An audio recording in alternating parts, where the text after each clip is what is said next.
इन्हां नूं कोई बेनती है ते आके एक दो बचन आप सब साध संगत नूं दसणगे। फिर सारी डिटेल आप 5-7 मिनट नाल आप सब जानू होवोगे। दास 35 साल तो ज़्यादा हो गया इस गुरुद्वारा साहब से आके आंदियां, पर कदी अज तक कोई गल सुनी नहीं सी ते ना कदी देखी सी। पर कदी समय ऐसा आ गया कई गल्लां सुननियां पैंदियां ने और देखियां भी पैंदियां ने। आओ हुण आप जो आए कहते हुए सैकटरी साहब को इन्हां को रजिंदर जी को तो बचन स्थान करिए। वाहिगुरू जी का खालसा वाहिगुरू जी की फतेह। साध संगत जी, सब तो पहले धन्यवाद साहब श्री गुरु ग्रंथ साहब जी का, जिन्हों ने सानू इस अजोके समय इस बीमारी तो बचा के, चल रही बीमारी तो बचा के अपनी गोद का निग मानने वास्ते समा बख्शिया। दासियां लो साहब श्री गुरु ग्रंथ जी का धन्यवाद, बहुत बहुत धन्यवाद। उपरंत धन्यवाद भाई साहब भाई अमरजीत सिंह पटियाले वाले का, जिन्होंने दासियां की बेनतियां प्रवान करते हुए स्पैशल तौर पर पंजाब तो चल के हाजरियां भरियां हैं।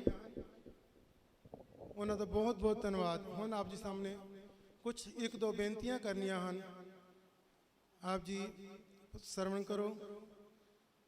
संगत जी, पिछले कुछ समय तो गुरुद्वारा प्रबंधक कमेटी उत्ते सरदार तनप्रीत सिंह जी वालों फेसबुक लाइव होके कई तरह के इल्जाम लगाए जा रहे हैं। कभी 7 लाख का बंदा, कभी 20 लाख का, कभी 21 लाख का। गुरुद्वारा प्रबंधक कमेटी तो नहीं, दवाखाने उत्ते गुरु नानक दवाखाने थे, जिसनों मतलब ठीक करने का एको ही तरीका है कि उनका ऑडिट कराया जाए, जिसदे नाल पता लगे कि यह काम होया है कि नहीं होया।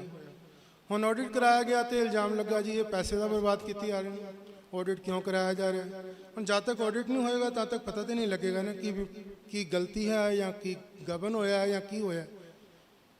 चलो ऑडिट कराया गया है, संगतां सन्मुख हुण सरदार हरविंदर सिंह सानी जी जो है ऑडिट कमेटी और दवाखाने के मैंबर हैं, उन्होंने जो ऑडिट कराया उस बारे जो रिपोर्ट आई है उसका पूरा वेरवा आप जी सामने रखणगे। आप जी सरवण करो। वाहिगुरू जी का खालसा वाहिगुरू जी की फतेह।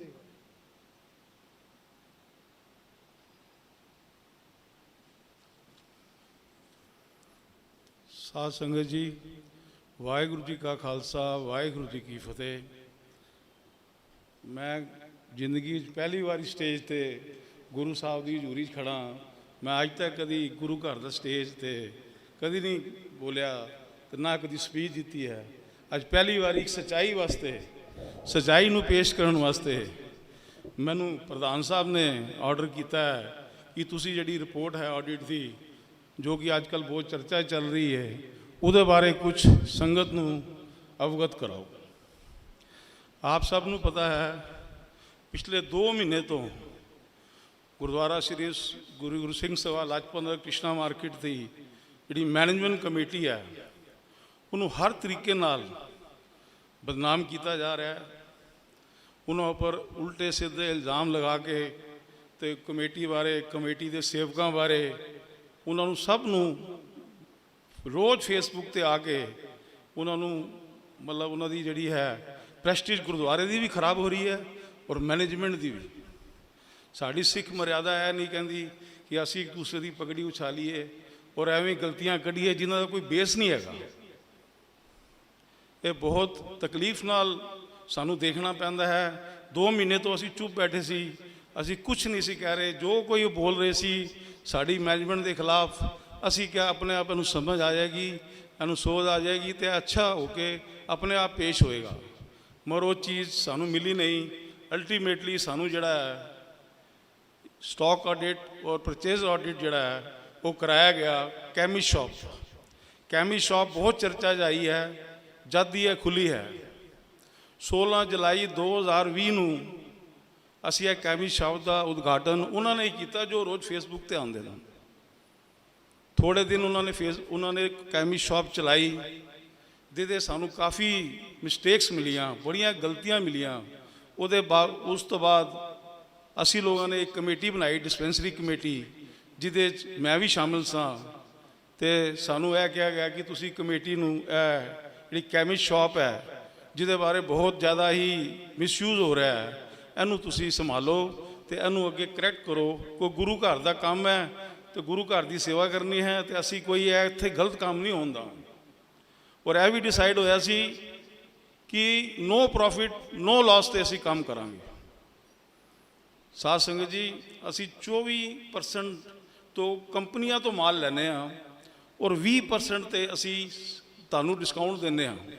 4% ਦਾ ਸਿਰਫ ਮਾਰਜਨ ਹੁੰਦਾ ਹੈ, ਉਹ ਮਾਰਜਨ ਵੀ ਉਹੀ ਹੈ ਜੋ ਸਾਡੇ ਓਵਰਹੈਡਸ ਹਨ ਸਟਾਫ ਦੇ, ਹੋਰ ਕੋਈ ਮਾਰਜਨ ਨਹੀਂ ਹੈ। ਨੋ ਪ੍ਰੋਫਿਟ ਨੋ ਲਾਸ ਤੇ ਇਹ ਸਾਰਾ ਚੱਲਦਾ ਹੈ। ਪਿਛਲੇ ਦਿਨ ਅਸੀਂ ਫਿਰ ਸਭ ਨੇ ਕਿਹਾ ਕਿ ਬਹੁਤ ਜ਼ਿਆਦਾ ਫੇਸਬੁੱਕ ਤੇ ਮੀਡੀਆ ਵਿੱਚ ਆਪਣਾ WhatsApp ਵਿੱਚ ਗਲਤ ਜਿਹੜਾ ਹੈ ਕਿ ਉਹ ਸਟੇਟਮੈਂਟ ਦਿੱਤੀਆਂ ਜਾ ਰਹੀਆਂ ਹੈ, ਗਲਤ ਸਾਰਾ ਸਟਾਕ ਦੇ ਬਾਰੇ ਦੱਸਿਆ ਜਾ ਰਿਹਾ ਹੈ, ਚੋਰੀ ਬਾਰੇ ਕਿਹਾ ਜਾ ਰਿਹਾ ਹੈ ਕਿ ਇੱਥੇ ਬਹੁਤ ਭਾਰੀ ਚੋਰੀ ਹੋ ਰਹੀ ਹੈ, ਇਹਨੂੰ ਰੋਕਿਆ ਜਾਏ, ਮੈਨੇਜਮੈਂਟ ਸਾਰੀ ਚੋਰ ਹੈ, ਸਾਰੇ ਚੋਰ ਹਨ। ਇੰਨਾ ਗਲਤ ਲਫ਼ਜ਼ ਆ ਜਿਹੜੇ ਕਿ ਆਪਾਂ ਅਸੀਂ ਸਿੱਖ ਹੈਗੇ ਹਾਂ, ਆਪਾਂ ਸਾਨੂੰ ਇਸ ਤਰ੍ਹਾਂ ਨਹੀਂ ਕਰਨਾ ਚਾਹੀਦਾ। ਗੁਰੂ ਮਹਾਰਾਜ ਦੀ ਹਜ਼ੂਰੀ 'ਚ ਆ ਕੇ ਫੈਸਲਾ ਕਰ ਲਓ ਜਿਹਨੇ ਕਰਨਾ ਹੈ। ਔਰ ਤੁਸੀਂ ਬਾਹਰ ਫੇਸਬੁੱਕ ਤੇ ਵਰਲਡ ਓਵਰ ਲਾਈਵ ਹੋ ਰਹੇ ਹੋ ਔਰ ਕਹਿ ਰਹੇ ਹੋ ਜੀ ਗੁਰਦੁਆਰਾ ਸਿੰਘ ਸਭਾ ਕ੍ਰਿਸ਼ਨਾ ਮਾਰਕੀਟ ਲਾਜਪਤ ਨਗਰ ਵਿੱਚ ਇਹ ਹੋ ਰਿਹਾ। ਔਰ ਅੱਜ ਦੀ ਅਗਰ ਤੁਸੀਂ ਵੀਡੀਓ ਦੇਖੋ ਉਹਦੇ 'ਚ ਉਹਦੇ ਲਿਮਿਟ ਹੀ ਕ੍ਰੋਸ ਕਰ ਦਿੱਤੀ ਹੈ ਕਿ ਮੈਨੇਜਮੈਂਟ ਨੂੰ ਚੋਰਾਂ ਦੇ ਚੋਰ, ਗੁਰੂ ਘਰ ਨੂੰ ਚੋਰਾਂ ਤੋਂ ਬਚਾਓ, ਇਸ ਤਰ੍ਹਾਂ ਦੇ ਲਫ਼ਜ਼ ਯੂਜ਼ ਕਰਕੇ ਸਾਨੂੰ ਹਰਟ ਕੀਤਾ ਉਹਨਾਂ ਨੇ। ਮੈਂ ਗੁਰੂ ਮਹਾਰਾਜ ਦੇ ਹਾਜ਼ਰ ਹਨ, ਇਹਨਾਂ ਦੇ ਸਾਹਮਣੇ ਕਹਿਣਾ, ਇਹ ਜਿਹੜੀ ਰਿਪੋਰਟ ਆਈ ਹੈ ਐਵੀਡੈਂਸ ਬੇਸਡ ਰਿਪੋਰਟ ਹੈ, ਟਰੂਥ ਹੈ, ਸੱਚਾਈ ਹੈ, ਕੋਈ ਫੈਬਰੀਕੇਟਡ ਨਹੀਂ ਹੈ। ਜੋ ਅਸੀਂ ਜਦੋਂ ਜਿਹੜੇ ਬੰਦੇ ਸਾਡੇ ਆਡਿਟ ਕਰਨ ਆਏ ਸੀ, ਅਸੀਂ ਉਹਨਾਂ ਨੂੰ ਕਸਮ ਚਲਾਈ ਸੀ ਕਿ ਤੁਸੀਂ ਬਿਲਕੁਲ ਕਲੀਅਰ ਸੱਚੀ ਰਿਪੋਰਟ ਦੇਣੀ ਹੈ, ਚਾਹੇ ਗਲਤੀ ਹੈ ਤੇ ਦੱਸੋ, ਚੋਰੀ ਹੈ ਤੇ ਦੱਸੋ, ਜਿਹੜਾ ਚੋਰ ਹੋਏਗਾ ਅਸੀਂ ਉਹਨੂੰ ਪਕੜਾਂਗੇ। ਮਗਰ ਉਹਨਾਂ ਨੇ ਕਿਹਾ ਸਰ ਅਸੀਂ ਬਿਲਕੁਲ ਹਾਂ ਬਹੁਤ ਹੀ ਇਮਾਨਦਾਰੀ ਨਾਲ ਕਰਾਂਗੇ ਔਰ ਗੁਰੂ ਘਰ ਦਾ ਕੰਮ ਹੈ ਤੇ ਸਾਨੂੰ ਪੈਸੇ ਵੀ ਇੰਨੇ ਨਹੀਂ ਚਾਹੀਦੇ ਜਿੰਨੇ ਅਸੀਂ ਹੋਰ ਕੰਪਨੀਆਂ ਕੋਲ ਚਾਰਜ ਕਰਦੇ ਹਾਂ। ਅਸੀਂ ਉਸ ਗੱਲ ਦਾ ਉਹਨਾਂ ਨੂੰ ਐਪਰੀਸ਼ੀਏਟ ਕੀਤਾ ਤੇ ਉਹਨਾਂ ਨੇ ਸਾਡੀ ਸ਼ੁਰੂ ਕਰ ਦਿੱਤੀ ਆਡਿਟ ਜਿਹੜੀ ਹੈਗੀ ਹੈ ਉਹ ਅਸੀਂ 2 ਪਾਰਟਸ ਵਿੱਚ ਕਰਾਈ। ਇੱਕ ਪਰਚੇਜ਼ ਆਡਿਟ ਜਿਹਦੇ 'ਚ ਕਿ ਕਿੰਨਾ ਅੱਜ ਤੱਕ ਦਵਾਈ ਦਾ ਅਸੀਂ ਪਰਚੇਜ਼ ਕੀਤੀਆਂ ਔਰ ਕਿੰਨੀ ਅਸੀਂ ਸੇਲ ਕੀਤੀ ਹੈ, ਉਹ ਕਿੰਨਾ ਸਾਨੂੰ ਪ੍ਰੋਫਿਟ ਹੋਇਆ। ਦੂਸਰੀ ਹੈ ਸਟਾਕ ਆਡਿਟ। ਉਹ ਸਟਾਕ ਆਡਿਟ ਹੈਗੀ ਹੈ ਕਿ ਅੱਜ ਜੋ ਸਟਾਕ ਹੈ ਕੈਮਿਸਟ ਸ਼ਾਪ ਦੇ ਅੰਦਰ ਫਿਜ਼ੀਕਲ ਸਟਾਕ ਉਹ ਕਿੰਨਾ ਹੈ ਔਰ ਬੁੱਕਸ ਵਿੱਚ ਅੱਜ ਦੀ ਡੇਟ ਕਿੰਨਾ ਹੈ, ਉਹਨੂੰ ਕਹਿੰਦੇ ਸਟਾਕ ਆਡਿਟ। ਅਸੀਂ ਪਹਿਲੇ ਜਿਹੜਾ ਪਰਚੇਜ਼ ਆਡਿਟ ਹੈ ਕਿਉਂਕਿ ਉਹਦੇ ਬਹੁਤ ਲੰਬਾ ਕੰਮ ਹੁੰਦਾ ਹੈ, ਸ਼ੁਰੂ ਤੋਂ ਲੈ ਕੇ 16 ਜੁਲਾਈ 2020 ਸਾਡੀ ਇਹ ਦੁਕਾਨ ਦਾ ਇਨੋਗ੍ਰੇਸ਼ਨ ਹੋਇਆ ਸੀ, ਉਸ ਤੋਂ ਸ਼ੁਰੂ ਕੀਤੀ ਪਰਚੇਜ਼ ਆਡਿਟ। ਉਹ ਪਰਚੇਜ਼ ਵਾਲਿਆਂ ਨੇ 25 ਮਈ ਨੂੰ ਆਪਣਾ ਕੰਮ ਸ਼ੁਰੂ ਕੀਤਾ ਸੀ ਆਡਿਟਿੰਗ ਦਾ ਔਰ 12 ਜੂਨ ਨੂੰ ਉਹਨਾਂ ਨੇ ਕੰਮ ਆਪਣਾ ਕੰਪਲੀਟ ਕਰ ਦਿੱਤਾ। ਕਿਉਂਕਿ ਉਸ ਤੋਂ ਬਾਅਦ ਸਾਡਾ ਹਲੇ ਸਟਾਕ ਆਡਿਟ ਨਹੀਂ ਹੋਇਆ ਸੀ ਤੇ ਪਰਚੇਜ਼ ਆਡਿਟ ਔਰ ਸਟਾਕ ਆਡਿਟ ਦੀ ਰਿਪੋਰਟਸ ਆਪਸ ਵਿੱਚ ਕੋਰਿਲੇਟਡ ਹੁੰਦੀਆਂ ਹੈ ਤੇ ਅਸੀਂ ਉਹਨੂੰ ਕੋਰਿਲੇਟ ਕਰਨ ਲਈ ਅਸੀਂ ਸਟਾਕ ਆਡਿਟ ਕਰਾਇਆ। ਸਟਾਕ ਆਡਿਟ ਅਸੀਂ 23 ਜੂਨ ਨੂੰ ਅਸੀਂ ਸ਼ੁਰੂ ਕਰਾਇਆ ਸਵੇਰੇ 9:30 ਵਜੇ। ਉਹ 27 ਘੰਟੇ ਚੱਲਿਆ ਨਾਨ ਸਟਾਪ, ਦੁਕਾਨ ਬੰਦ ਰਹੀ ਸਾਰੀ ਰਾਤ। ਸਵੇਰੇ 9:30 ਵਜੇ 23 ਤਰੀਕ ਨੂੰ ਇਹ ਆਡਿਟ ਸ਼ੁਰੂ ਹੋਇਆ ਔਰ 24 ਤਰੀਕ ਸਵੇਰੇ 12:30 ਵਜੇ ਇਹ ਆਡਿਟ ਖਤਮ ਹੋਇਆ, ਜਿਹਦੇ 'ਚ ਜਿਹੜੇ ਸਾਡੇ ਉਹ ਬੰਦੇ ਆਏ ਚੈੱਕ ਕਰਨ ਆਏ ਸੀ, ਪ੍ਰੋਫੈਸ਼ਨਲ ਸੀਗੇ ਸਾਰੇ, ਉਹ ਸ਼ਿਫਟਾਂ 'ਚ ਕੰਮ ਕਰਦੇ ਸੀ 8-8 ਘੰਟੇ ਦੀ। ਉਹਨਾਂ ਨੇ ਸਾਰੀ ਰਾਤ ਇੱਥੇ ਰਿਹਾ, ਅਸੀਂ ਉਹਨਾਂ ਨੂੰ ਠਹਿਰਾਇਆ ਇੱਥੇ, ਰਾਤੀ ਸੁਲਾਇਆ ਡਿਸਪੈਂਸਰੀ ਦੇ ਅੰਦਰ। ਜਿਹੜੇ ਇੱਕ ਸ਼ਿਫਟ ਵਾਲੇ ਕਰਦੇ ਸੀ, ਦੂਸਰੇ ਰੈਸਟ ਕਰਦੇ ਸੀ, ਦੂਸਰਾ ਰੈਸਟ ਕਰਦਾ ਸੀ ਤੇ ਉਹ ਕੰਮ ਕਰਦੇ ਸੀ। ਇਹ ਚੱਲਦਾ ਰਿਹਾ ਔਰ ਸਾਰੀ ਰਾਤ ਉਹ ਸਾਰਾ ਦਿਨ ਅਸੀਂ ਉਹ ਪੂਰਾ ਆਡਿਟ ਕਰਾਇਆ। ਔਰ ਸਾਡੇ ਜਿਹੜੇ ਆਪਣੇ ਡਿਸਪੈਂਸਰੀ ਕਮੇਟੀ ਦੇ ਮੈਂਬਰਸ ਹਨ, ਸੂਰੀ ਸਾਹਿਬ, ਹਰਦੀਪ, ਹੋਰ ਜਿਤਨੇ ਵੀ ਸਾਡੇ ਮੈਂਬਰ ਨਾਲ ਵੀ ਖੜੇ ਹਨ, ਇਹ ਸਭ ਨੇ ਡਿਊਟੀ ਦਿੱਤੀ ਸਿਰਫ ਚੈਕਿੰਗ ਲਈ ਕਿ ਉਹ ਕੀ ਕਰ ਰਹੇ ਨੇ। ਸਾਡਾ ਸਟਾਫ ਕੰਮ ਕਰਦਾ ਹੈ ਕੈਮਿਸਟ ਸ਼ਾਪ ਦਾ, ਉਹ ਵੀ 27 ਘੰਟੇ ਉੱਥੇ ਸ਼ਾਪ ਦੇ ਅੰਦਰ ਰਿਹਾ ਔਰ ਉਹਨਾਂ ਨੇ ਵੀ ਆਪਣੀ ਪੂਰੀ ਸੁਪਰਵਿਜ਼ਨ ਦੇ ਅੰਦਰ ਇਹ ਕੰਮ ਕਰਾਇਆ ਤਾਂ ਕਿ ਇੱਕ ਪੈਸੇ ਦੀ ਵੀ ਕੋਈ ਐਸੀ ਕਮੀ ਨਾ ਰਹਿ ਜਾਏ ਜੋ ਸਾਡੇ ਤੋਂ ਬਾਅਦ ਉਂਗਲੀ ਖੁੱਲੇ। ਮੈਂ ਤੁਹਾਨੂੰ 2-3 ਚੀਜ਼ਾਂ ਜਿਹੜੀਆਂ ਮੇਨ ਫਿਗਰਸ ਆਈਆਂ ਸਾਹਮਣੇ, ਮੈਂ ਤੁਹਾਨੂੰ ਇੱਕ ਵਾਰ ਪੜ੍ਹ ਕੇ ਸੁਣਾਉਣਾ ਚਾਹੁੰਦਾ। ਤੁਹਾਨੂੰ ਆਈਡੀਆ ਹੋ ਜਾਏਗਾ ਕਿ ਅਸੀਂ ਕਿੰਨੀ ਸੱਚਾਈ ਨਾਲ ਕੰਮ ਕਰ ਰਹੇ ਹਾਂ ਔਰ ਗੁਰੂ ਘਰ ਦੀ ਆਸ਼ੀਰਵਾਦ ਨਾਲ ਸਾਡਾ ਕੰਮ ਹੋ ਰਿਹਾ ਹੈ, ਜੋ ਹਮੇਸ਼ਾ ਔਰ ਅੱਗੇ ਚੱਲਦਾ ਰਹੇਗਾ। ਇਹ ਸਟਾਕ ਆਡਿਟ ਰਿਪੋਰਟ ਹੈ। ਸਾਡਾ ਜਿਹੜੇ ਕੰਪਿਊਟਰ ਵਿੱਚ ਜਿਹੜਾ ਸੌਫਟਵੇਅਰ ਪਿਆ ਹੋਇਆ ਹੈ, ਈਜ਼ੀ ਸੋਲਵ ਕੰਪਨੀ ਹੈਗੀ ਹੈ, ਉਸ ਕੰਪਨੀ ਦਾ। ਅਸੀਂ ਉਸ ਕੰਪਨੀ ਨੂੰ ਕੰਟੈਕਟ ਕੀਤਾ ਸੀ ਕਿ ਸਾਡਾ ਆਡਿਟ ਕਰਾ ਦਿਓ, ਸਟਾਕ ਆਡਿਟ। ਉਹਨਾਂ ਨੇ ਸਾਨੂੰ ਇੱਕ ਏਜੰਸੀ ਦਿੱਤੀ, ਉਹਨਾਂ ਆਊਟਸੋਰਸਿੰਗ ਕਰਦੇ ਨੇ ਉਹ, ਭਗਤ ਸੇਲ ਐਂਡ ਸਰਵਿਸ, ਜਿਹਦਾ ਕਿ ਇੰਚਾਰਜ ਸੀ ਮਿਸਟਰ ਸੰਜੀਵ, ਜਿਨ੍ਹਾਂ ਨੇ 23 ਤਰੀਕ ਤੋਂ ਲੈ ਕੇ 24 ਤਰੀਕ ਤੱਕ ਸਾਰੀ ਆਡਿਟਿੰਗ ਕੀਤੀ। ਉਹਨਾਂ ਨੇ 23 ਤਰੀਕ ਸਵੇਰੇ 9:30 ਵਜੇ ਜਦੋਂ ਆਡਿਟਿੰਗ ਸ਼ੁਰੂ ਕੀਤੀ ਹੈ ਤੇ ਸਾਡੀ ਬੁੱਕਸ ਵਿੱਚ ਸਟਾਕ ਸੀ 24,77,321 ਰੁਪਏ ਦਾ। ਉਹ ਇਸ ਤੋਂ ਬਾਅਦ ਫਿਜ਼ੀਕਲ ਆਡਿਟਿੰਗ ਸ਼ੁਰੂ ਹੋਈ ਤੇ ਅਗਲੇ ਦਿਨ ਜਿਹੜਾ ਉਹਨਾਂ ਨੇ ਸਟਾਕ ਦੀ ਵੈਲਿਊ ਕੱਢੀ, ਜੋ ਸਾਡੀ ਅੰਦਰ ਦਵਾਈਆਂ ਪਈਆਂ ਸੀ ਉਹਨਾਂ ਦੀ ਵੈਲਿਊ ਕੱਢੀ ਰੇਟਸ ਦੇ ਹਿਸਾਬ ਨਾਲ, ਜਿਸ ਰੇਟ ਤੇ ਅਸੀਂ ਵੇਚਨੇ ਆ, ਉਹ ਸੀ 23,1964 ਰੁਪਏ। 23 ਲੱਖ ਰੁਪਇਆ 1964 ਰੁਪਏ, ਮਤਲਬ ਤਕਰੀਬਨ 1,75,057 ਰੁਪਏ ਘੱਟ। ਜਿਹੜਾ ਮੇਨ ਸਾਡਾ ਕਿਤਾਬਾਂ 'ਚ ਨਜ਼ਰ ਆ ਰਿਹਾ ਸੀ ਉਹ 24,77,000 ਨਜ਼ਰ ਆ ਰਿਹਾ ਸੀ, ਔਰ ਅਸੀਂ ਜਿਹੜਾ ਫਿਜ਼ੀਕਲ ਚੈੱਕ ਕੀਤਾ ਤੇ 23,1964 ਰੁਪਏ ਸੀ।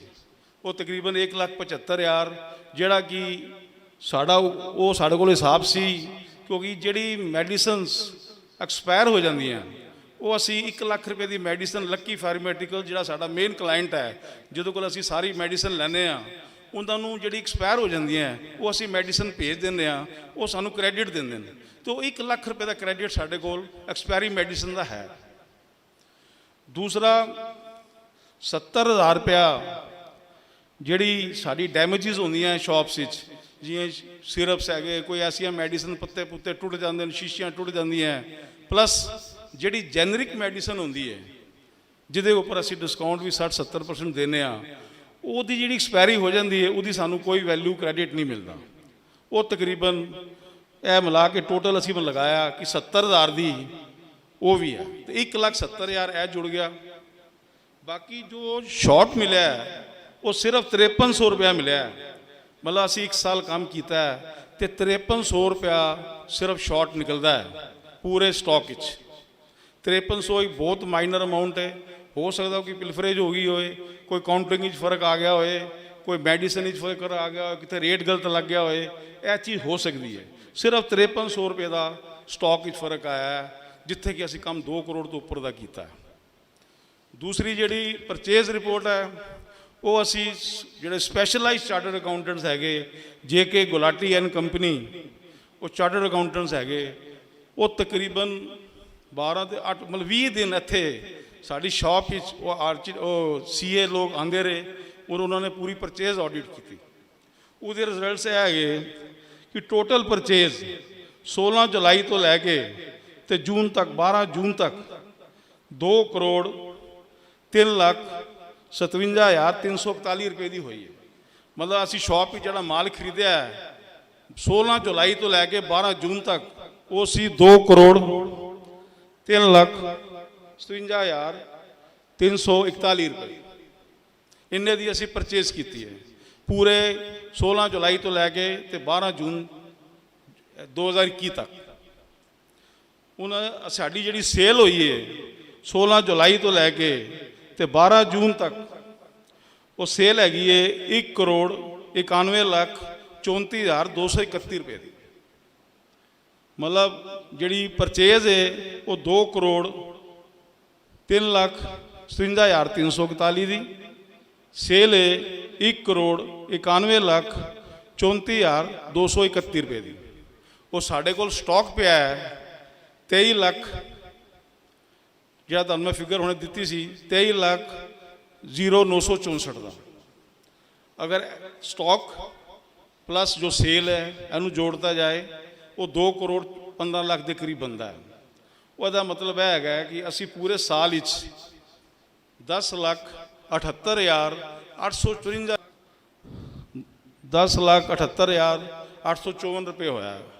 ਕੋਈ ਦੁਕਾਨ ਲਾਸ ਵਿੱਚ ਨਹੀਂ ਹੈ, ਤਕਰੀਬਨ 6.5% 11 ਮਹੀਨੇ ਦੇ ਅੰਦਰ ਦੁਕਾਨ ਵਿੱਚ ਪ੍ਰੋਫਿਟ ਹੋਇਆ ਹੈ ਔਰ ਸਾਡੇ ਤੇ ਇਲਜ਼ਾਮ ਇਹ ਲੱਗਦਾ ਹੈ ਕਿ ਚੋਰੀ ਹੋ ਰਹੀ ਹੈ, ਦੁਕਾਨ ਲੁੱਟੀ ਗਈ ਹੈ, ਗੁਰਦੁਆਰੇ ਦਾ ਸੰਗਤ ਦਾ ਪੈਸਾ ਬਰਬਾਦ ਹੋ ਗਿਆ ਹੈ। ਇਸ ਤਰ੍ਹਾਂ ਦੇ ਇਲਜ਼ਾਮ ਦਾ ਇਹ 2 ਪੇਪਰ ਜਿਹੜੇ ਹੈਗੇ ਉਹ ਜਵਾਬ ਹੈਗੇ। ਇਹਦੇ ਨਾਲ ਜਿਹੜਾ ਡਾਕੂਮੈਂਟਸ ਹੈ ਇਹਨਾਂ ਦੇ ਨਾਲ ਐਵੀਡੈਂਸ ਵੀ ਹੈ।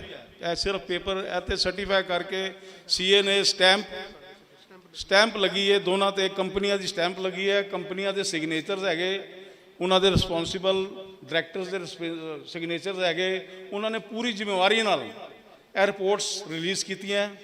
ਰਿਲੀਜ਼ ਕਰਨ ਤੋਂ ਬਾਅਦ ਸਾਨੂੰ ਗੁਰਦੁਆਰਾ ਕਮੇਟੀ ਨੂੰ ਦਿੱਤੀਆਂ, ਪ੍ਰਧਾਨ ਸਾਹਿਬ ਚੇਅਰਮੈਨ ਸਾਹਿਬ ਨੂੰ ਦਿੱਤੀਆਂ, ਉਸ ਤੋਂ ਬਾਅਦ ਸਾਡੇ ਕੋਲ ਇਹ ਆਈਆਂ। ਔਰ ਅਸੀਂ ਇਹ 2 ਪੇਪਰ ਅਬਸਟਰੈਕਟ, ਕਿਉਂਕਿ ਸਾਰੀ ਸੰਗਤ ਨੂੰ ਅਬਸਟਰੈਕਟ ਹੀ ਸਮਝ ਆਏਗਾ, ਮੋਟੀ ਫਿਗਰ ਸਮਝ ਆਏਗੀ, ਅਸੀਂ ਇਹ ਦੋਨੋਂ ਰਿਪੋਰਟ ਬਾਹਰ ਨੋਟਿਸ ਬੋਰਡ ਤੇ ਲਗਾ ਦਾਂਗੇ। ਜਿਹੜਾ ਦੇਖਣਾ ਚਾਹੇ ਦੇਖ ਲੇ। ਇਹਦਾ ਸਪੋਰਟਿੰਗ ਡਾਕੂਮੈਂਟ ਦੇਖਣਾ ਚਾਹੁੰਦਾ ਹੈ ਉਹ ਸਾਡੇ ਕੋਲ ਆ ਜਾਏ, ਕਿਉਂਕਿ ਸਪੋਰਟਿੰਗ ਡਾਕੂਮੈਂਟ ਬਹੁਤ ਜ਼ਿਆਦਾ ਕੁਆਂਟੀਟੀ 'ਚ ਹੈ, ਕਿਉਂਕਿ ਇੱਕ ਚੀਜ਼ ਦੀ ਇੱਕ ਟੈਬਲੇਟ ਇੱਕ ਮੈਡੀਸਨ ਦੀ ਬੜੀ ਡਿਟੇਲ ਅਸੀਂ ਸਟੱਡੀ ਕਰਕੇ ਇਹਦੀ ਰਿਪੋਰਟ ਬਣਾਈ ਹੈ। ਉਹ ਮੈਂ ਦੱਸਦਾ ਗ੍ਰੋਸ ਪ੍ਰੋਫਿਟ ਹੈ। ਤੇ ਮੈਂ ਸਿਰਫ ਅੰਤ 'ਚ ਇਹੀ ਕਹਾਂਗਾ ਕਿ ਵਾਹਿਗੁਰੂ ਉਹਨੂੰ ਥੋੜ੍ਹੀ ਸਮਰਥਾ ਦੇ, ਉਹਨੂੰ ਕੋਈ ਬੁੱਧੀ ਦੇ, ਵਿਜ਼ਨ ਦੇ। ਇੱਕ ਚੀਪ ਪਬਲਿਸਿਟੀ ਲਈ, ਇੱਕ ਘਟੀਆ ਪਬਲਿਸਿਟੀ ਲਈ ਰੋਜ਼ ਫੇਸਬੁੱਕ ਤੇ ਆਣਾ ਔਰ ਗੁਰਦੁਆਰਾ ਸਾਹਿਬ ਨੂੰ ਬਦਨਾਮ ਕਰਨਾ ਔਰ ਗਲਤ ਗੱਲਾਂ ਕਹਿਣੀਆਂ ਸਾਡੀ ਮੈਨੇਜਮੈਂਟ ਦੇ ਆਫਿਸ ਬੇਅਰਰ ਬਾਰੇ। ਇਹ ਸਾਰੇ ਜਿੰਨੇ ਵੀ ਆਫਿਸ ਬੇਅਰਰ ਹੈਗੇ ਕੋਈ ਤਨਖਾਹ ਨਹੀਂ ਲੈਂਦੇ ਗੁਰਦੁਆਰੇ ਕੋਲ, ਸਾਰੇ ਸੇਵਕ ਹੈਗੇ। ਅਸੀਂ ਸਭ ਸੇਵਾ ਕਰ ਰਹੇ ਹਾਂ, ਸਾਰੇ ਟਾਈਮ ਆਪਣਾ ਬਿਜ਼ਨਸ ਵਿੱਚੋਂ ਨੌਕਰੀ ਚੋਂ ਕੱਢ ਕੇ ਆਉਂਦੇ ਨੇ ਔਰ ਇੱਥੇ ਸੇਵਾ ਕਰਦੇ ਨੇ। ਹਾਂਜੀ ਹਾਂਜੀ ਹਾਂਜੀ ਮੈਂ ਦੱਸਣਾ ਨਾ, ਸੈਕਟਰੀ ਸੀ ਉਹ ਸਾਡਾ, ਮਗਰ ਸੈਕਟਰੀ ਜਦੋਂ ਬਾਹਰ ਨਿਕਲਿਆ ਕੋਈ ਗੱਲ ਨਹੀਂ, ਮੈਂ ਤਾਂ ਜਵਾਬ ਦੇਣਾ। ਸੈਕਟਰੀ ਜਦ ਤੱਕ ਅੰਦਰ ਸੀ ਤਦ ਤੱਕ ਤਾਂ ਕੁਝ ਨਹੀਂ ਬੋਲਿਆ। ਜਦੋਂ ਬਾਹਰ ਉਹਨੂੰ ਤਕਲੀਫ ਹੋਈ, ਕਿਉਂ ਤਕਲੀਫ ਹੋਈ ਇਹ ਵੀ ਸੁਣ ਲਓ। ਤਕਲੀਫ ਇਸ ਕਰਕੇ ਹੋਈ ਕਿ ਉਹ ਸੇਵਾ ਕਰ ਰਿਹਾ ਸੀ, ਬੜੀ ਖੁਸ਼ੀ ਦੀ ਗੱਲ ਹੈ। ਪਿਛਲੇ ਸਾਲ ਵੀ ਕੋਵਿਡ ਸੇਵਾ ਕੀਤੀ, ਇਸ ਸਾਲ ਵੀ ਉਹਨਾਂ ਨੇ ਕੀਤੀ, ਆਕਸੀਜਨ ਦੀ ਸੇਵਾ ਕੀਤੀ। ਅਸੀਂ ਸਿਰਫ ਇੰਨਾ ਕਿਹਾ ਕਿ ਤੂੰ ਗੁਰਦੁਆਰੇ ਦੀ ਪਰਚੀ ਬੁੱਕ ਯੂਜ਼ ਕਰ ਰਿਹਾ ਹੈ ਡੋਨੇਸ਼ਨ ਦੀ, ਔਰ ਤੂੰ ਸਾਡੀ ਡੋਨੇਸ਼ਨ ਸਾਡੇ ਅਕਾਊਂਟ ਹੀ ਲੈ ਰਿਹਾ ਹੈ, ਸਾਡੇ ਕੋਲ ਤੂੰ ਪੈਸੇ ਵਾਪਸ ਲੈ ਰਿਹਾ ਹੈ, ਸਾਨੂੰ ਤੁਸੀਂ ਇਹਦਾ ਹਿਸਾਬ ਦੇ ਦੇ। ਹਿਸਾਬ ਨਹੀਂ ਦਿੱਤਾ। ਉਹ ਸਾਨੂੰ ਬਜਾਏ ਹਿਸਾਬ ਦੇਣ ਦੇ ਸਾਨੂੰ ਚੋਰ ਡਿਕਲੇਅਰ ਕਰਤਾ। ਅਸੀਂ ਸਾਰੀ ਮੈਨੇਜਮੈਂਟ ਚੋਰ ਹਾਂ। ਕੋਈ ਐਸਾ ਬੰਦਾ ਹੈ ਜੋ ਸਾਰੇ ਇਲਾਕੇ ਦੱਸ ਦੇਵੇ, ਸਾਡੇ ਜਿੰਨੇ ਮੈਂਬਰਸ ਖੜੇ ਨੇ ਕੋਈ ਉਹਨਾਂ ਬਾਰੇ ਉਂਗਲੀ ਵੀ ਖੜੀ ਕਰ ਸਕਦਾ ਕਿ ਇਹ ਬੰਦੇ ਦਾ ਇਹ ਕਰੈਕਟਰ ਹੈ, ਇਹ ਕਰੈਕਟਰ ਹੈ। ਸਾਰੇ ਗੁਰੂ ਘਰ ਦੇ ਸੇਵਕ ਹਨ, ਸਭ ਨੇ ਸੱਚੀ ਮਿਹਨਤ ਨਾਲ, ਸੱਚੀ ਸਫਾਈ ਨਾਲ ਕੰਮ ਕੀਤਾ। ਕੋਈ ਇਲਜ਼ਾਮ ਲਗਾਉਂਦਾ ਹੈ ਉਹ ਬਿਲਕੁਲ ਗਲਤ ਹੈ, ਬਲਕਿ ਸਾਡੀ ਸਿੱਖ ਮਰਿਆਦਾ ਤੋੜ ਰਿਹਾ ਹੈ। ਆਪਸ ਵਿੱਚ ਦੂਸਰੇ ਧਰਮ ਵਾਲੇ ਦੇਖਣਗੇ, ਆਪਸ ਵਿੱਚ ਸਿੱਖ ਹੀ ਸਾਰੇ ਪਗੜੀਆਂ ਉਛਾਲਦੇ ਪਏ ਨੇ ਆਪਸ ਵਿੱਚ। ਇੱਕ ਤਾਂ ਪੂਰੀ ਵਰਲਡ ਵਿੱਚ ਇਸ ਟਾਈਮ ਫੈਲਿਆ ਜਾ ਰਿਹਾ ਹੈ ਕਿ ਸਿੱਖਾਂ ਨੇ ਇੰਨੀ ਸੇਵਾ ਕੀਤੀ ਹੈ ਕੋਵਿਡ ਵਿੱਚ, ਔਰ ਅੱਜ ਅਸੀਂ ਆਪਸ ਵਿੱਚ ਇੱਕ ਦੂਸਰੇ ਉੱਪਰ ਪਗੜੀ ਉਛਾਲੀਏ। ਕੋਈ ਡਾਕੂਮੈਂਟ ਐਵੀਡੈਂਸ ਤੋਂ ਬਗੈਰ ਅਸੀਂ ਨਹੀਂ ਚੱਲਾਂਗੇ। ਐਵੀਡੈਂਸ ਹੈ, ਕੋਈ ਆ ਜਾਏ ਦੇਖ ਲੈ, ਰਿਕਾਰਡ ਚੈੱਕ ਕਰ ਲੈ, ਸਾਨੂੰ ਕੋਈ ਦਿੱਕਤ ਨਹੀਂ ਹੈ। ਔਰ ਅਸੀਂ ਇਹ ਵੀ ਚਾਹੁੰਦੇ ਹਾਂ ਉਹ ਸਾਡਾ ਬੱਚਾ ਹੈ, ਅਸੀਂ ਉਹਦੇ ਅਗੇਂਸਟ ਨਹੀਂ ਹਾਂ, ਮਰ ਉਹਨੂੰ ਇੰਨਾ ਜ਼ਰੂਰ ਕਹਿਣਾ ਚਾਹੁੰਦੇ ਹਾਂ ਕਿ ਉਹ ਸੁਧਰ ਜਾਏ ਔਰ ਸੱਚਾਈ ਤੇ ਚੱਲੇ। ਇਹ ਦੋ ਕਿਰਪਾਨਾਂ ਪਾਉਣ ਨਾਲ ਕੁਝ ਨਹੀਂ ਹੁੰਦਾ। ਸਾਰਾ ਦਿਨ ਤੁਸੀਂ ਝੂਠ ਬੋਲੋ ਫੇਸਬੁੱਕ ਤੇ, ਕੋਈ ਰਿਕਾਰਡ ਨਹੀਂ, ਕੋਈ ਐਵੀਡੈਂਸ ਨਹੀਂ, ਕੁਝ ਨਹੀਂ ਉਹਨਾਂ ਕੋਲ, ਹਿਸਾਬ ਨਹੀਂ ਦਿੰਦੇ, ਪਰਚੀ ਬੁੱਕਾਂ ਲੈ ਗਏ ਨਾ ਤੋਂ ਕਟਵਾ ਕੇ ਪੈਸਾ ਨਹੀਂ ਦਿੰਦੇ। ਗੁਰਦੁਆਰੇ ਦਾ ਕੀ ਕਸੂਰ ਹੈ? ਉਹ ਆਵਿਡ ਕਰਾਏ ਨਾ ਜੀ, ਸਾਹਮਣੇ ਤੇ ਆਏ, ਅੰਦਰ ਤੇ ਆਏ, ਆਪਣਾ ਕੀਰਤਨ ਵੀ ਕਰਨਾ ਤੇ ਰੋਡ ਤੇ ਕਰਦਾ ਹੈ, ਸਾਹਮਣੇ ਆਇਆ ਨਾ, ਗੁਰੂ ਘਰ ਦੇ ਇੱਥੇ ਬੈਠ ਕੇ ਕੀਰਤਨ ਕਰਾਏ, ਕਿਉਂ ਨਹੀਂ ਕੀਤਾ ਉਹਨੇ? ਗੁਰੂ ਅਰਜਨ ਦੇਵ ਜੀ ਦਾ ਮਾਰਟਰਡਮ ਡੇ ਸੀ, ਕਿਆ ਇੱਥੇ ਵੀ ਕੀਰਤਨ ਹੋ ਰਿਹਾ ਔਰ ਆਪਣਾ ਵੀ ਬਾਹਰ ਲਗਾ ਲਿਆ ਕੀਰਤਨ? ਇਹ ਕਿਆ ਗੁਰੂ ਮਰਿਆਦਾ ਹੈ? ਇਹ ਸਿੱਖੀ ਹੈ? ਉਹ ਜਦ ਕਿ ਅਸੀਂ ਮਨਪ੍ਰੀਤ ਸਿੰਘ ਨੂੰ ਸਾਰੀ ਮੈਨੇਜਮੈਂਟ ਨੇ ਰਿਕੁਐਸਟ ਕੀਤੀ ਸੀ, ਮਨਪ੍ਰੀਤ ਸਿੰਘ ਜੋ ਇੰਟਰਨੈਸ਼ਨਲ ਲੈਵਲ ਦੇ ਰਾਗੀ ਬਣ ਚੁੱਕੇ ਨੇ ਇਸ ਟਾਈਮ, ਕਿ ਤੁਸੀਂ ਅੰਦਰ ਆ ਕੇ ਕੀਰਤਨ ਕਰੋ, ਬਾਹਰ ਨਾ ਕਰਨਾ। ਤੇ ਉਹਨਾਂ ਨੇ ਸਾਨੂੰ ਪ੍ਰੋਮਿਸ ਕੀਤਾ ਸੀ ਮੈਂ ਕੀਰਤਨ ਕਰਾਂਗਾ ਤੇ ਗੁਰਦੁਆਰੇ ਅੰਦਰ ਕਰਾਂਗਾ, ਬਾਹਰ ਨਹੀਂ ਕਰਾਂਗਾ। ਪਰ ਉਹਨਾਂ ਨੇ ਵੀ ਸਾਨੂੰ ਗਲਤ ਕੀਤਾ, ਉਹਨਾਂ ਨੇ ਕੀਰਤਨ ਬਾਹਰ ਕੀਤਾ, ਜੋ ਕਿ ਸਿੱਖ ਮਰਿਆਦਾ ਦੇ ਅਗੇਂਸਟ ਹੈ। ਹੁਣ ਮੈਂ ਸਿਰਫ ਅਖੀਰ ਚ ਇੰਨਾ ਹੀ ਕਹਾਂਗਾ, ਇਸ ਤਰ੍ਹਾਂ ਹੈ, ਉਹ ਉਸ ਬਾਰੇ ਸੈਕਟਰੀ ਸਾਹਿਬ ਦੱਸਣਗੇ। ਮੈਂ ਆਪ ਜੀ ਕੋਲ ਮਾਫੀ ਮੰਗਣਾ, ਮੇਰੇ ਕੋਲ ਕੋਈ ਗਲਤ ਸ਼ਬਦ ਯੂਜ਼ ਹੋ ਗਿਆ ਹੋਵੇ ਜਾਂ ਕੋਈ ਐਸਾ ਮੈਂ ਗਲਤ ਬੋਲਦਾ ਹੋਏ, ਮੇਰੀ ਕੋਈ ਐਸੀ ਇੰਟੈਂਸ਼ਨ ਨਹੀਂ ਹੈ।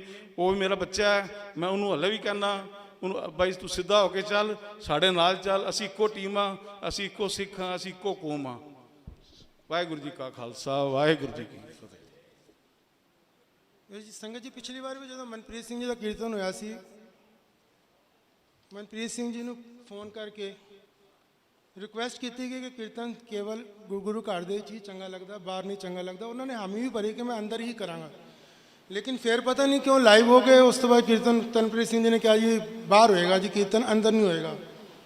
ਹੁਣ ਕੁਛ ਮਤਲਬ ਅਗਰ ਅਸੀਂ ਵੈਸੇ ਰੁਕਾਵਟ ਰੋਕ ਲਾਉਂਦੇ ਤਾਂ ਫਿਰ ਕਹਿਣਾ ਸੀ ਕੀਰਤਨ ਦੇ ਉੱਤੇ ਰੋਕ ਲਾਤੀ ਹੈ ਕਿ ਤੁਸੀਂ ਕੀਰਤਨ ਨਹੀਂ ਹੋਣ ਦੇ ਰਹੇ, ਕੀਰਤਨ ਬੰਦ ਕਰ ਰਹੇ ਹੋ। ਹੁਣ ਨਵੀਂ ਗੱਲ, ਹੁਣ ਕੱਲ ਜਿਹੜਾ ਕੀਰਤਨ ਇੱਕ ਇਹਨਾਂ ਨੇ ਰੱਖਿਆ, ਹਾਂ ਮੈਂ ਕੱਲ ਦਾ ਪ੍ਰੋਗਰਾਮ ਇਹਨਾਂ ਨੇ ਰੱਖਿਆ, ਇਹਨਾਂ ਨੇ ਕਿਹਾ ਜੀ ਜਸਕਰਨ ਸਿੰਘ ਜੀ ਦਾ ਕੀਰਤਨ ਕਰਨਾ ਹੈ। ਮੈਂ ਕਿਹਾ ਚਲੋ ਕੋਈ ਗੱਲ ਨਹੀਂ, ਮੈਂ ਗੱਲ ਕਰ ਲੈਂਦਾ ਕਮੇਟੀ ਨਾਲ ਗੱਲ ਕਰਕੇ ਤੇ ਤੁਹਾਨੂੰ ਪਰਮਿਸ਼ਨ ਦਵਾ ਦਿੰਦੇ ਹਾਂ। ਪ੍ਰੋਗਰਾਮ ਹੋ ਗਿਆ, ਫਾਈਨਲ ਹੋ ਗਿਆ, ਸਭ ਕੁਝ ਹੋ ਗਿਆ, ਇਸ਼ਤਿਹਾਰ ਵੀ ਲੱਗਿਆ ਬਾਹਰ, ਆਪ ਜੀ ਦੇਖ ਸਕਦੇ ਹੋ। ਲੇਕਿਨ ਹੁਣ ਕੱਲ ਦੇ ਪ੍ਰੋਗਰਾਮ ਤੋਂ ਇੱਕ ਦਿਨ ਪਹਿਲਾਂ ਹੀ ਨਵਾਂ ਇਸ਼ਤਿਹਾਰ ਆ ਜਾਂਦਾ ਜਿਹਦੇ 9:30 ਤੋਂ ਲੈ ਕੇ 10:30 ਤੱਕ ਮਨਪ੍ਰੀਤ ਸਿੰਘ ਜੀ ਦਾ ਕੀਰਤਨ ਐਡ ਆਨ ਕਰਤਾ ਗਿਆ। ਹੁਣ ਮੈਂ ਉਹਨਾਂ ਨੂੰ ਫੋਨ ਕਰ ਰਿਹਾ, ਵੀਰ ਜੀ ਇਹ ਕੀ ਕੀਤਾ? ਕਹਿੰਦੇ ਨੇ ਕਿਉਂ ਪ੍ਰੋਗਰਾਮ ਐਡ ਆਨ ਨਹੀਂ ਕਰ ਸਕਦਾ ਮੈਂ ਕਿਹਾ ਵੀਰ ਜੀ ਇੱਕ ਸੰਸਥਾ ਹੈ, ਇੱਕ ਰੂਲ ਹੈ, ਜੇ ਕੀਰਤਨ ਅਸੀਂ 9:30 ਤੱਕ ਬੁੱਕ ਕੀਤਾ ਹੈ, ਅਸੀਂ ਆਪਣਾ ਪ੍ਰੋਗਰਾਮ 9 ਵਜੇ ਤੱਕ ਕਰ ਰਹੇ ਹਾਂ, ਤੁਹਾਨੂੰ ਐਕਸਟਰਾ ਦੇ ਰਹੇ ਹਾਂ, ਕੋਵਿਡ ਦਾ ਟਾਈਮ ਚੱਲ ਰਿਹਾ ਤੇ 9:30 ਤੱਕ ਹੀ ਕੀਰਤਨ ਕਰੋ। ਉਹ ਕਹਿੰਦੇ ਨੇ ਨਹੀਂ ਜੀ ਮੈਂ ਤਾਂ ਕੀਰਤਨ 10:30 ਤੱਕ ਹੀ ਕਰਨਾ ਹੈ। ਸਿੱਧਾ ਸਿੰਪਲ ਜਵਾਬ ਹੈ, ਨਹੀਂ ਤਾਂ ਮੈਂ ਕੀਰਤਨ ਬਾਹਰ ਕਰਾਂਗਾ। ਮੈਂ ਕਿਹਾ ਵੀਰ ਜੀ ਹੁਣ ਮੈਂ ਪਹਿਲੇ ਵੀ ਤੁਹਾਨੂੰ ਨਹੀਂ ਰੋਕ ਸਕੇ, ਅਸੀਂ ਹੁਣ ਵੀ ਨਹੀਂ ਰੋਕਾਂਗੇ, ਜਿੱਥੇ ਤੁਸੀਂ ਕਰਨਾ ਕਰੋ, ਅੰਦਰ ਕਰਨਾ। 9:30 ਵਜੇ ਤੱਕ ਕੀਰਤਨ ਜੀ ਆਇਆਂ ਨੂੰ, ਆਓ ਸਾਜਨ ਸੰਤ ਮੀਤ ਪਿਆਰੇ, ਮਿਲ ਗਾਵੋ ਗੁਣ ਅਗਮ ਪਾਰੇ। ਅਗਰ ਨਹੀਂ ਕਰਨਾ ਤਾਂ ਤੁਹਾਡੀ ਮਰਜ਼ੀ, ਤੁਸੀਂ ਜਿੱਥੇ ਮਰਜ਼ੀ ਕਰ ਲਓ। ਲੇਕਿਨ ਜੋ ਕੋਵਿਡ ਦੇ ਰੂਲ ਦੇ ਚੱਲਦੇ ਅਸੀਂ 9:30 ਤੋਂ ਉੱਪਰ ਗੁਰਦੁਆਰਾ ਸਾਹਿਬ ਦੇ ਅੰਦਰ ਪਰਮਿਟ ਨਹੀਂ ਕਰ ਸਕਦੇ। ਇੰਨੀ ਗੱਲ ਹੋਈ ਹੈ। ਹੁਣ ਬਾਕੀ ਉਹਨਾਂ ਦੀ ਮਰਜ਼ੀ ਹੈ, ਹੁਣ ਕੀ ਕਰਦੇ ਆ, ਬੇਨਤੀਆਂ ਪ੍ਰਵਾਨ ਕਰਦੇ ਆ ਕਿ ਆਪਣੀ ਮਰਜ਼ੀ ਕਰਦੇ ਆ। ਗੁਰੂ ਅੱਗੇ ਬੇਨਤੀ ਕਰਦੇ ਆ ਸਮਤ ਬਖਸ਼ੇ, ਮਿਲ ਜੁਲ ਕੇ ਚਲੀਏ। ਛੋਟੀ ਜਿਹੀ ਕਮਿਊਨਿਟੀ, ਛੋਟੇ ਜਿਹੇ ਸੰਸਥਾ, ਇੱਕ ਆਪਸ 'ਚ ਇੱਕ ਦੂਜੇ ਉੱਤੇ ਕਿਚੜ ਉਛਾਲ ਕੇ ਦੂਜਿਆਂ ਨੂੰ ਦਿਖਾ ਰਹੇ ਹਾਂ ਕਿ ਅਸੀਂ ਕੀ ਹੈਗੇ ਹਾਂ, ਹੋਰ ਕੁਝ ਨਹੀਂ ਇਹਦੇ 'ਚ। ਹੁਣ ਭਾਈ ਸਾਹਿਬ ਅੱਗੇ ਬੇਨਤੀ ਹੈ, ਆਨੰਦ ਸਾਹਿਬ ਦਾ ਪਾਠ ਕਰਨਗੇ, ਉਪਰੰਤ ਅਰਦਾਸ ਅਤੇ ਸਮਾਪਤੀ ਹੋਏਗੀ। ਵਾਹਿਗੁਰੂ ਜੀ ਕਾ ਖਾਲਸਾ